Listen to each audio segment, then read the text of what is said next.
नमस्कार, मैं हूं पुण्य प्रसून वाजपेयी। दस्तक में आपका स्वागत है। बात आज गांधी से गांधीनगर की होने वाली है। ये गांधी नेहरू गांधी परिवार भी कह सकते हैं, महात्मा गांधी भी कह सकते हैं, लेकिन गांधीनगर का मतलब नरेंद्र मोदी ही है। लेकिन माना यह जाता है कि अगर खिलाड़ी खेल के मैदान से रिटायर ना हो, जैसा कपिल देव नहीं हुए, 5 सितारा होटल के कमरे से रिटायरमेंट का ऐलान किया था, बड़े दुख की बात है। और ठीक उसी तरीके से ड्राइंग रूम में अगर देश का प्रधानमंत्री रिटायर होने की रस्म अदा कर रहा हो तो यह भी दुख की बात है। गांधी से गांधीनगर तक जाएं, उससे पहले चंद तस्वीरों में जरा इस देश के मिजाज को समझ लीजिए। नेहरू के बाद मनमोहन सिंह ही वो शख्स हैं जो लगातार 10 वर्ष तक सत्ता में, लेकिन ये तस्वीरें बहुत सी कहानी कहती हैं। दरअसल आज भोज दिया गया और भोज देने के बाद तस्वीरों का चित्रण चल पड़ा। तस्वीरें चमक रही थी, फ्लैशबैक हो रहे थे, फोटो खिंचाए जा रहे थे, लेकिन सब कुछ इस तर्ज पर हो रहा था। मसलन एक ऐसे प्रधानमंत्री को रिटायर किया जा रहा है, सम्मानित किया जा रहा है, जिसे कहीं बाहर से बुलाया गया हो, मंच पर लाया गया हो, तालियां बजाई जा रही हैं, और इन सब के बीच जो भी लिखा गया है इस सम्मान समारोह में, कसीदे गढ़े गए। उन कसीदों को किसने सुना, किसने पढ़ा, यह दूर की गोटी है, लेकिन बहुत सारी अनकही कहानी दरअसल मनमोहन सिंह के साथ किताब और दस्तावेजों के जरिए जब्त भी हो गई। लेकिन तस्वीरों में देखिए, फोटो आते हैं, खिंचाते हैं, कैमरे चमकते हैं, फ्लैश चमकते हैं, और उसके बाद मुस्कुराते हिलते डुलते चेहरे गायब हो जाते हैं। ये वही चेहरे हैं जो इस मंत्रिमंडल में नवरत्न थे, और एक वक्त लगातार मनमोहन सिंह ने कहा था मेरा मंत्रिमंडल नेहरू से कहीं ज़्यादा मजबूत और पुख्ता, लेकिन किसे पता था देश के प्रधानमंत्री की ऐसी हालत हो जाएगी जहां विदाई समारोह एक ऐसे रस्म अदायगी में लग जाएगा। और जिस तरीके से मनमोहन सिंह की विदाई हो गया, लगेगा अब आने वाले वक्त में ये तस्वीर ही याद रखी जाएगी। तो 10 वर्ष की ऐसी सत्ता जिसमें तस्वीर में सब कुछ सिमट जाएगा, यकीनन यही स्थिति इस देश की है। और शायद लोकतंत्र की पहचान दुनिया के सबसे बड़े लोकतांत्रिक देश की यही है। जो भी कह लीजिए, लेकिन लग ऐसा रहा है यहां पर भी जैसे ये पूरा समारोह ऑर्गेनाइज सोनिया गांधी ने किया है। जो आ रहा है सोनिया गांधी से मिल रहा है, हाथ छू रहा है। देखिए, चरण स्पर्श भी पहले सोनिया गांधी के होते हैं, फिर मनमोहन सिंह के। सवाल यह नहीं है कि मनमोहन सिंह की ये त्रासदी है, सवाल है इस देश के लोकतंत्र की ये त्रासदी है। ये मिजाज बदला है, बदलना चाहिए। शायद इसीलिए 16 तारीख का इंतजार हर किसी को है। चलिए इन पन्नों को पलटते और आगे बढ़ते हैं। सवाल, हमने गांधी से गांधीनगर की बात की है, तो ये बात आज गांधीनगर के दायरे में ही कैसे सिमटती चली गई। और दिल्ली और गांधीनगर के भीतर की बेचैनी कुछ ऐसी है कि सब्र का बांध हर किसी का टूटता चला जा रहा है। दोनों जगहों को मापिए, क्योंकि इन दोनों के बीच एग्जिट पोल जो भी आया हो, लेकिन 16 मई की तारीख आज भी है जो जनादेश है।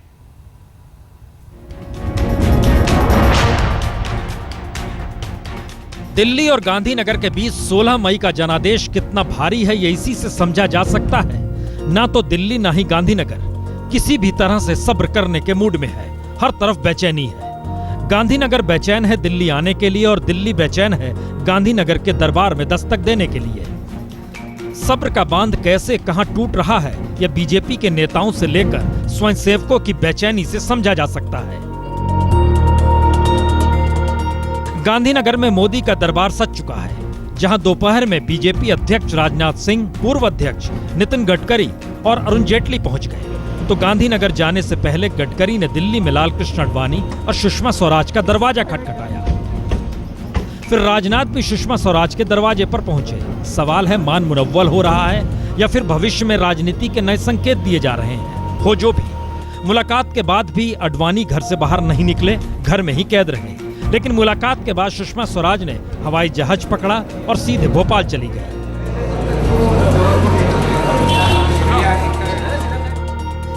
वहीं गांधीनगर राजनाथ, जेटली और आडवाणी के साथ मुलाकात के दौर में सरकार से लेकर सत्ता के समीकरण तक पर नरेंद्र मोदी ने बात जरूर की होगी। और इतना ही नहीं, दिल्ली के मिजाज को समझने की कोशिश भी की होगी, जहां संघ के राजनीतिक स्वयंसेवक आडवाणी भी हैं और बीजेपी की राजनेता सुषमा स्वराज भी है। तो बेचैनी हर किसी की 16 मई को लेकर हो रही है कि 16 मई को जनादेश होगा क्या। लेकिन कहते हैं बेचैनी थामने के लिए हमेशा आरएसएस का ही संबल मिलता है। तो सब्र का बांध टूटे नहीं, कोई उफान दिखाई देना। इसीलिए संघ परिवार ने भी तय किया कि जनादेश के दिन उसका डेरा दिल्ली में डलेगा।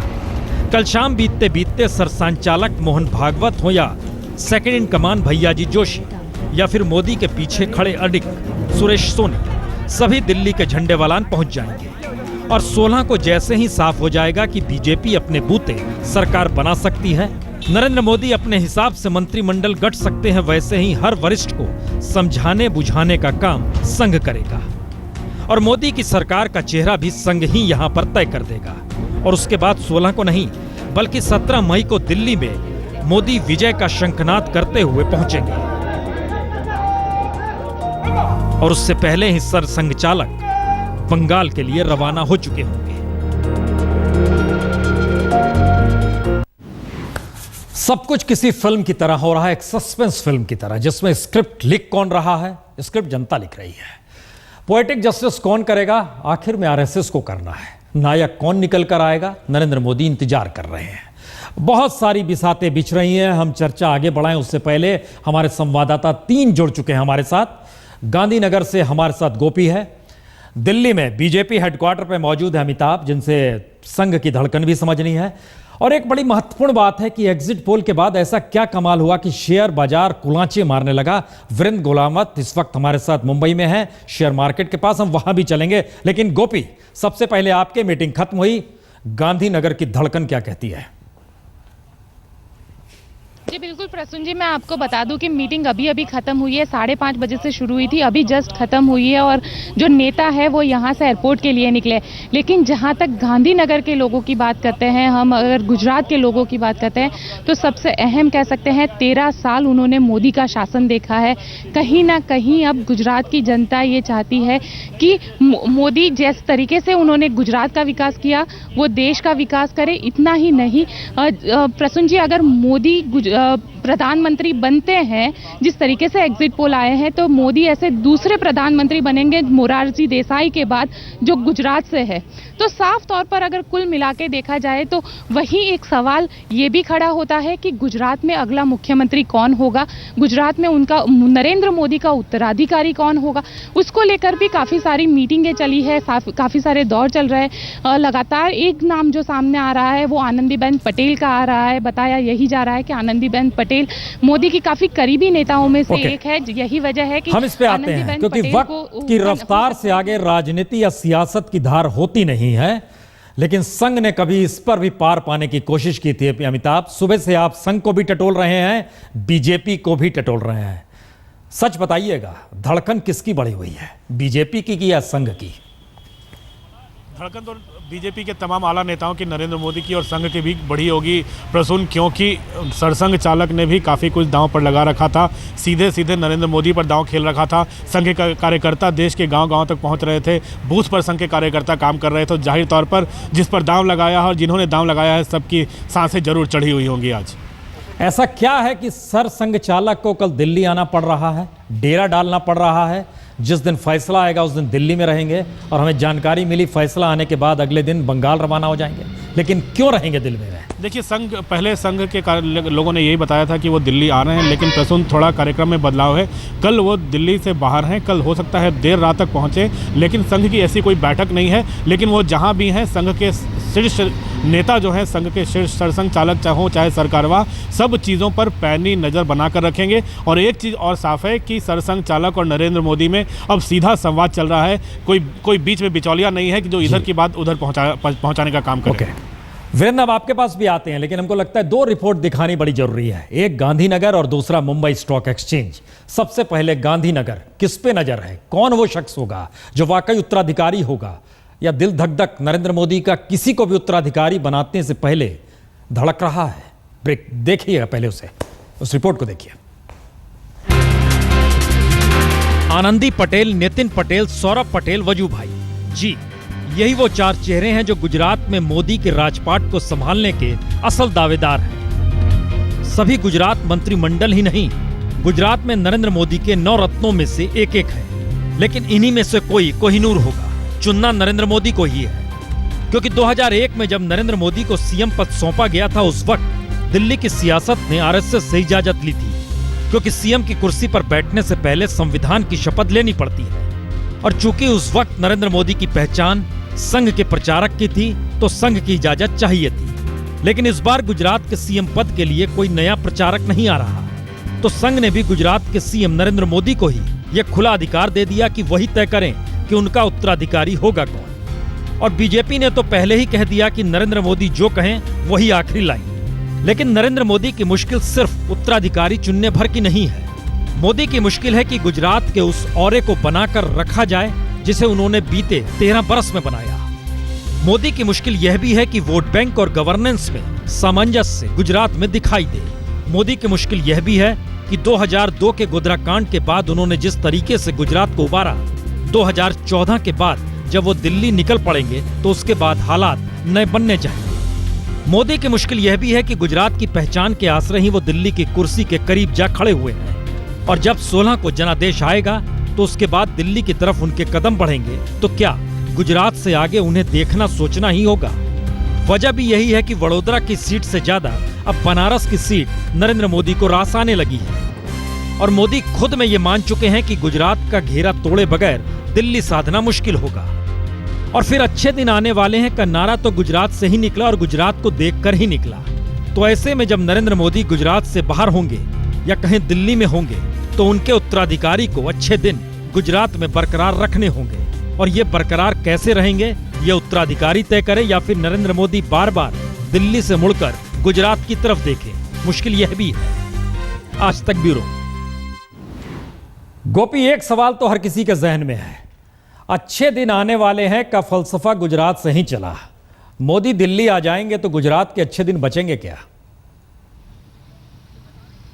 जी बिल्कुल प्रसून जी, मैं आपको बता दूं कि गुजरात के अच्छे दिन बचेंगे क्या नहीं, ये तो नरेंद्र मोदी अपना जो उत्तराधिकारी तय कर रहे हैं उसके ऊपर ही तय होगा। लेकिन आपको मैं बता दूं कि लगातार कल जो एमएलए की विधायक दल की मीटिंग मिली थी, मोदी ने अब ये तय कर लिया है कि उन्हें दिल्ली जाना ही है। विधायक दल की मीटिंग मिली, विधायक दल में भी मोदी ने कहा था कि अब हो सकता है कि शायद मैं आप लोगों को इतना टाइम नहीं दे पाऊं या मैं आपको इतना फ्रीक्वेंटली नहीं मिल पाऊं, जो सीधा इंडिकेट था। आज कैबिनेट की मीटिंग मिली, आज सुबह जब वहां पे सारे कैबिनेट के मिनिस्टर मौजूद थे, कैबिनेट मिनिस्टर ने भी मोदी को बधाइयां दी। साथ ही उन्हें ये भी कहा कि शायद मोदी ने ये कहा कि शायद वो दोबारा से इस कैबिनेट में ना भी बैठे। एक बात बताइए, साफ तौर पे संकेत साफ है मोदी ने दिया है। नहीं, एक बात बताइए, भरत ने राम की खड़ाऊ रखी थी, वहां भी कोई खड़ाऊ रखी जाएगी? बिल्कुल प्रसून जी, यही है कि लगातार कोशिश यही की जा रही है कि नरेंद्र मोदी जिस तरीके से गुजरात का विकास उन्होंने किया था या जिस तरीके से वो बात कर रहे हैं, उसी तरीके से उनका उत्तराधिकारी यहाँ पे तय किया जाए, ताकि मोदी जब दिल्ली में रहे तो गुजरात के विकास के मॉडल के नाम पे जहाँ पे उन्होंने, हमें लगा कि आपका जवाब होगा कि मोदी बनवास पे थोड़े ही जा रहे हैं, मोदी तो सत्ता की धमक में जा रहे हैं। अब जवाब आप थोड़ा लंबा करके। अमिताभ, आज हमने दौरा किया दिल्ली में बीजेपी हेडक्वार्टर का। बाहर हमने देखा बैरिकेड लग गए हैं, अंदर एक टेलीविजन के लिए रूम बन रहा है। लेकिन जहां किताबों की दुकान में हम गए, उस किताब की दुकान में हमने पहली बार देखा अटल बिहारी वाजपेयी की तस्वीर गायब थी। पूछा भी हमने, उन्होंने खोजा उजा फिर निकाला किसी तरह, बोले देखिए देखिए वाजपेयी जी की तस्वीर है। क्या ये वाकई वाजपेयी दौर अब खत्म हो गया ना?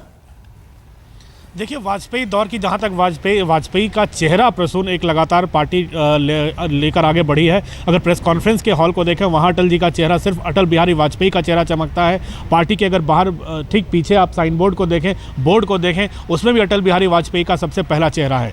तो पार्टी उनके चेहरे को, उनके मॉडल को लगातार आगे बढ़ाती रही है। लेकिन अब लग रहा है पार्टी को पूरे नरेंद्र मोदी के सहारे आगे बढ़ी है। तो अब नरेंद्र मोदी, अब युग बदलने वाला है प्रसून, और अब लगता है कि इन सब सारी जगहों पर अब नरेंद्र मोदी का ही चेहरा नजर आने वाला है। नहीं, आप ठीक कह रहे हैं, तस्वीरों में चस्पा हो गए हैं इन सब के बीच। हम जरा सा राजनाथ सिंह इस वक्त बैठक के बाद ठीक बोल रहे हैं, जरा उनकी बात सुन ली जाए।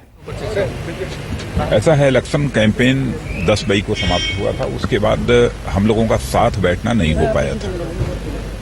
इसीलिए जब कल हमारी बातचीत हुई थी तो उस समय हम लोगों ने तय किया कि एक बार थोड़ी देर के लिए हम लोग बैठें और इलेक्शन कैंपेन के क्या क्या अनुभव रहे हैं, आगे क्या क्या सावधानियां बरती जानी चाहिए इलेक्शन कैंपेन में, एक तो उसके संबंध में विचार विमर्श करें। तो साथ में हमारे श्री अरुण जेटली जी और श्री नितिन गडकरी जी, ये दोनों लोग भी यहाँ आने वाले थे, तो हम तीनों लोग साथ यहाँ पर आ गए और यहाँ पर 2.5-3 घंटे हम लोग साथ बैठे, तो जहां पर चुनाव अभियान के जो अनुभव रहे हैं उसके संबंध में चर्चा की। वहीं पर मैंने यह भी आग्रह किया है कि 16 तारीख को चुनाव परिणाम आने के बाद 17 मई को नरेंद्र भाई मोदी ये दिल्ली। राजनाथ सिंह कमेंट्री कर रहे हैं, लेकिन हम सवाल को जरा सा आगे बढ़ाते हैं। गुणावत, शेयर बाजार ऊपर नीचे हो रहा है, कितना पैसा इस शेयर बाजार से कमाया जाता है इन 3 दिनों में अगर एग्जिट पोल के सहारे चला जाए और जनादेश कुछ और हो जाए तो? प्रसून, अगर इसमें अगर हम कड़वी बातें अगर सामने रखें सबसे पहले, कि इन पहलुओं पर नहीं कोई बात करता है, नहीं से कोई देखना चाहता है कि शेयर बाजार फल फूल क्यों रहा है। कुछ दिनों पहले, महीने भर पहले सेंट्रल एजेंसीज ने कहा था कि शेयर बाजार के जरिए 5,000 करोड़ का काला धन आएगा। आज की तारीख में जो हमें सूत्र बता रहे हैं कि तकरीबन 10,000 करोड़ का पैसा ऑलरेडी आ चुका है इस शेयर बाजार के जरिए। यहाँ कोई काला धन नहीं कहता, यहाँ हर आदमी हॉट मनी कहता है, चाहे पीनट्स हो या फिर हेज फंड हो या कोई भी, या FIIs का पैसा हो। यहाँ जो खिलाड़ी है इस पूरे खेल में, क्योंकि प्रसून हम एक चीज भूल नहीं सकते, जो लोग बात नहीं करना चाहते, ये सट्टा बाजार है। लोग ये शब्द यूज नहीं करते आजकल, लेकिन इस सट्टे बाजार में जो बड़े खिलाड़ी जो मौजूद है उसमें विदेशी संस्थागत निवेशक के नाम पर यहाँ लोकल ऑपरेटर्स भारी तादाद में पैसा लगा रहे हैं। और ये लोकल ऑपरेटर्स कौन है? ये बड़ी बड़ी कॉर्पोरेट कंपनियां हैं, नेता है, कई ऐसे जो लोग इसमें मौजूद हैं जिनको हम अल्ट्रा HNIs कहते हैं, जिनका भरपूर पैसा लगा हुआ है और जो हर दिन प्रतिदिन 10 से 12% का फायदा उठा रहे हैं इस शेयर बाजार के अंदर। मैं एक और बात, कड़वी बात बताना चाहूंगा। आंकड़ा निकल कर आया, तकरीबन 15,000 करोड़ रुपए इस चुनाव प्रचार के दौरान खत्म हुए। एक छोटी सी रिपोर्ट आपको दिखाते हैं, शेयर मार्केट का खेल समझ जाइएगा।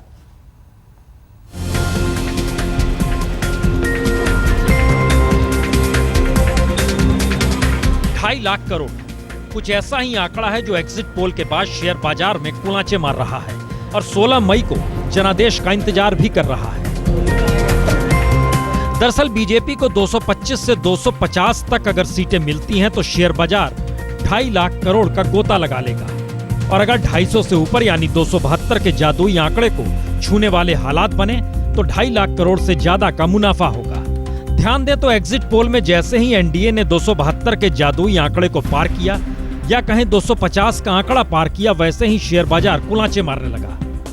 तो क्या 16 मई के बाद जनादेश के बाद भी शेयर बाजार की हालात ऐसी ही होगी? दरअसल ये सब कुछ बीजेपी के मिलने वाली सीटों पर ही निर्भर करता है, और हालात बताते हैं कि बीजेपी को 250 सीटों से कम मिली तो फिर बाजार को 2.5 लाख करोड़ का घाटा झेलना पड़ेगा। वहीं 200 से भी कम सीट मिली तो फिर यह नुकसान बढ़कर 15% यानी 3,75,000 करोड़ तक की गिरावट इसमें आ सकती है। अब यह संभव कैसे है, जरा इसे भी समझ लें, क्योंकि गणित बेहद सरल है। अगर कल के बंद स्तर पर देखें तो निफ्टी में शुमार 50 कंपनियों का कुल बाजार पूंजीकरण 25,14,468 करोड़ था, यानी निफ्टी का बंद स्तर 7,108। और इस लिहाज से अगर एक अंक देखें तो निफ्टी में एक अंक के उतार चढ़ाव से बाजार के पूंजीकरण में आने वाला अंतर 25,14,468 को भाग देना होगा आपको 7,108 जो निफ्टी का अंक था उससे, और परिणाम निकल कर आएगा 353 करोड़ 75 लाख रुपए।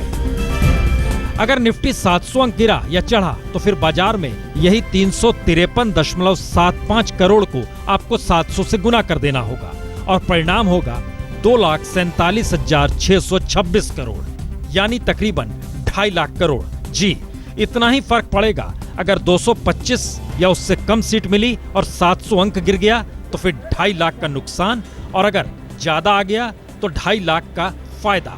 और इन सब के बीच वो आम आदमी जो पैसा लगा रहा है इस शेयर बाजार में, उसे समझना होगा सिर्फ सवाल एग्जिट पोल का नहीं है, जनादेश पर ही सब कुछ टिका है। और इन 3 दिनों में शेयर बाजार के जरिए करोड़ों के वारे न्यारे हर कोई कर रहा है, और कुछ तो कर भी चुके हैं। गुणावत, इसका मतलब है कि पैसा 15 तक लगेगा या 15 को निकाल लिया जाएगा? नहीं, काफी पैसा लग चुका है, काफी पैसा बजट तक, अगर नई सरकार बनती है और बजट की जो तैयारी होगी तब तक आते रहेगा पैसा। कुल मिलाकर इस वक्त शेयर बाजार, जो हमेशा जो कहते हैं ना भारतीय अर्थव्यवस्था का जो आईना है शेयर बाजार, इस पे इस वक्त काले धब्बे लगे हुए हैं। और आपकी कहानी में यह है कि आम आदमी पैसा लगा रहा है। प्रसून, इस वक्त बाजार में आम आदमी नहीं है, यहाँ एक स्क्रिप्टेड खिलाड़ी यहाँ खेल रहे हैं और अपना फायदा कमा रहे हैं, जो 16 का इंतजार कर रहे हैं। गोपी, 16 से पहले गुजरात का उत्तराधिकारी तय नहीं होगा? जी बिल्कुल प्रसून जी, ये साफ तौर पर कल जो बीजेपी लीडर्स हैं उन्होंने ये कह दिया है कि 16 से पहले, हालांकि नतीजा आने से पहले किसी भी तरीके का गुजरात का उत्तराधिकारी तय नहीं किया जाएगा। 17 को जो सेंट्रल पार्लियामेंट्री बोर्ड की मीटिंग मिलेगी उसमें ये डिसीजन लिया जाएगा। प्रसून जी, अमिताभ, मिशन 272 हो या मिशन 300 हो या फिर एग्जिट पोल हो, दिल्ली और गांधीनगर की धड़कन 16 तक बढ़ी रहेगी। बिल्कुल धड़कन बढ़ी रहेगी क्योंकि काफ़ी कुछ दांव पर है प्रसून। एक आखिरी सवाल पूछने से पहले जानकारी दे दे, आज लाल कृष्ण अडवाणी एक किताब पढ़ रहे थे, विल डोरेंट की किताब है ये, द केस फॉर इंडिया। और इस किताब में 1930 में लिखी गई थी और जिक्र किया गया था भारत क्या शानदार देश था और अंग्रेजों ने इसे कैसे लूट लिया। अडवाणी ये किताब क्यों पढ़ रहे हैं?